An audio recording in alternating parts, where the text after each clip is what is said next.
the people of these United States at this very hour. Here you will see men and women reared like swines for the market. You know what is a swine drover. I will show you a man drover. Mark the sad procession as it moves wearily along, and the inhuman wretch who drives them. Hear his savage yells and his blood-chilling oaths as he hurries on his affrighted captives. And see there, the old man, with locks thin and grey, cast one glance, if you please, upon that young mother whose shoulders are bare to the scorching heat of the sun, and her briny tears falling on the brow of the babe in her arms. And see too that girl of 13 weeping, yes, weeping as she thinks of the mother from whom she has been torn, and the drove moves sturdily. And let me ask you a few questions. Is this the land your fathers loved, the freedom they toiled to win? Is this the earth whereon they moved? Are these the graves they slumber in? For black men, there are neither laws, justice, humanity, nor religion. The fugitive slave law makes mercy to them a crime and bribes every judge who tries them. An American judge gets $10 for every victim he consigns to slavery, and $5 when he fails to do so. Be warned, fellow citizens. A horrible reptile is coiled up in your nation's bosom. Fling from you the hideous monster, and let the weight of 20 millions crush and destroy it forever. The arm of the Lord is not shortened, and the doom of the slavery is certain. I therefore leave off from where I began, with hope. Thank you. Now I'm going to say the part which I have been given just now. The Columbine. Still my eye will gaze long fixed on thee, till I forget that I am called a man. And at thy side fast rooted seem to be, and the breeze comes my cheek with thine to fan. Upon this craggy hill our life shall pass, a life of summer days and summer joys, nodding our henny bills mid pliant grass, in which the bee half hid his time employs. And here we will drink with thirsty paws the rain, and turn dew sprinkled to the rising sun. And look, when in the flaming west again his orb across the heaven its path has run.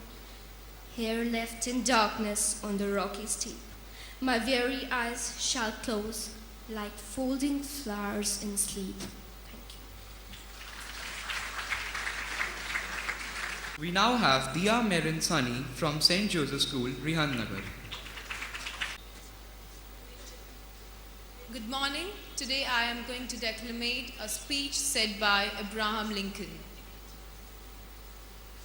7 years ago, our fathers brought forth in this continent a new nation, conceived in liberty and dedicated to the proposition that all men are created equal.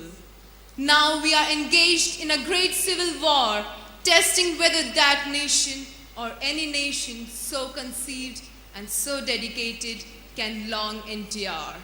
We are met on a great battlefield of that war. We have come to dedicate a portion of that field as a final resting place for those who gave their lives that nation might live. It's altogether fitting and proper that we should do this. But in a greater sense, we cannot dedicate, we cannot consecrate, we cannot hallow this ground. We have to hallow this ground. We cannot hallow this ground.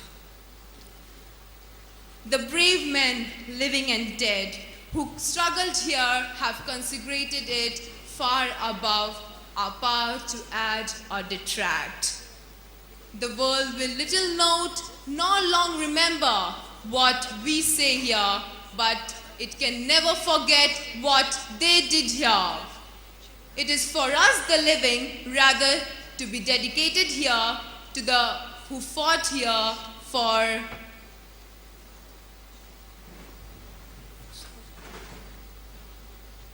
It is for us, the living, rather to be dedicated here to the unfinished work which they who fought here have thus far so nobly advanced. It is rather for us to be dedicated to the great task remaining before us. We take increased devotion to that cause for which they gave the last full measure of devotion.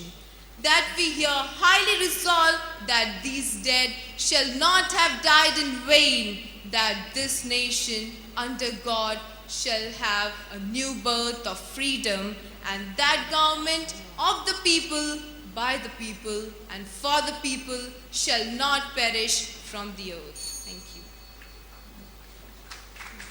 Now I'm going to declamate my unprepared slot.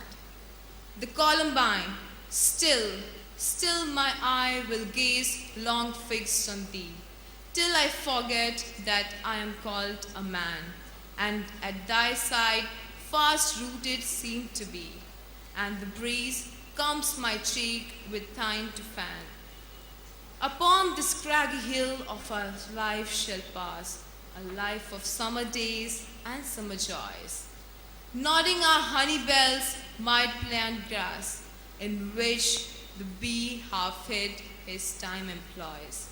And here will drink with thirsty pores the rain, and turn dew sprinkled to the rising sun. And look when in the flaming west again his orb across the heaven its path has run. Here left in darkness on the rocky steep, my weary eyes shall close like folding flowers in sleep. Thank you.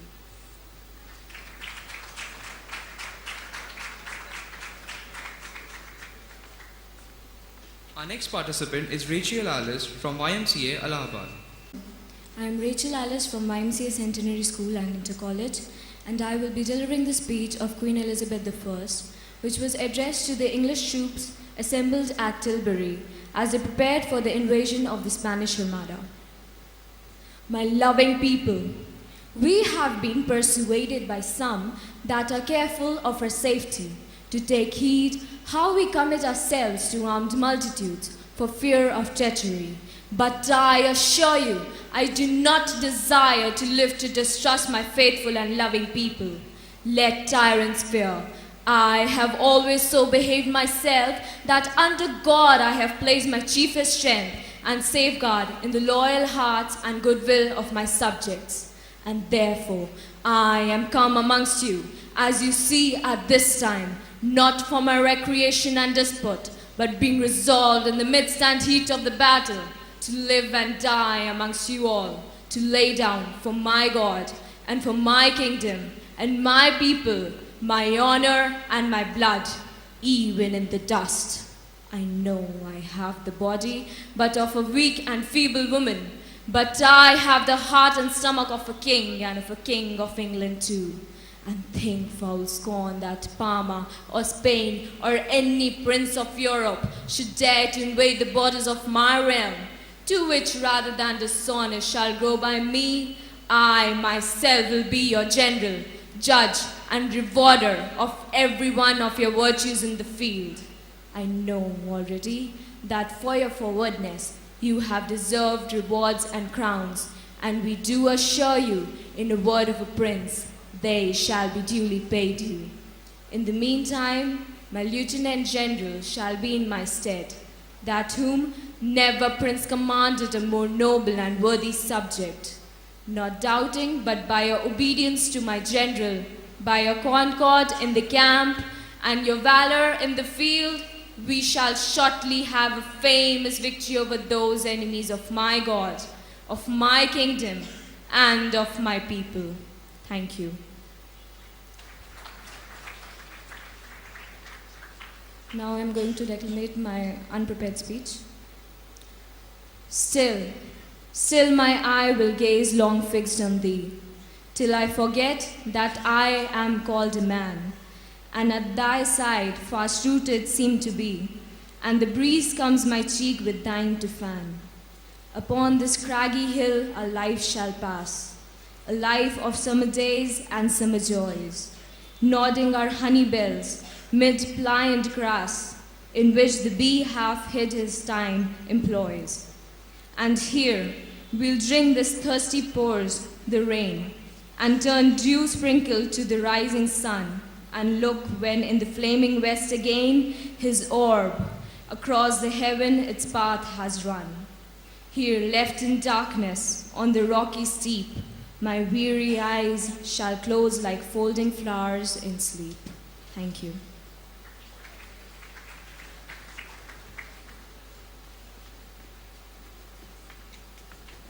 Last but not the least, we have Harsh